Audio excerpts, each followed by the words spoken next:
We don't, in our world, and haven't since the days of the Greeks who did, combine philosophy and art with sport.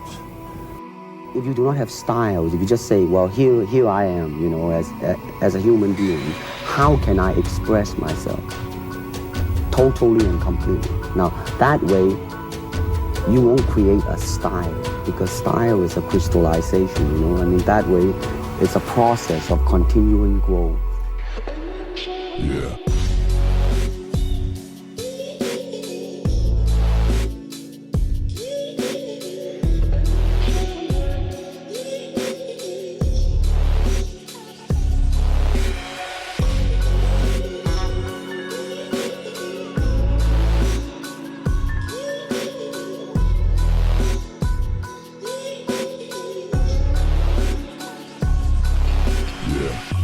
Running water never grows stale, so you gotta just keep on flowing.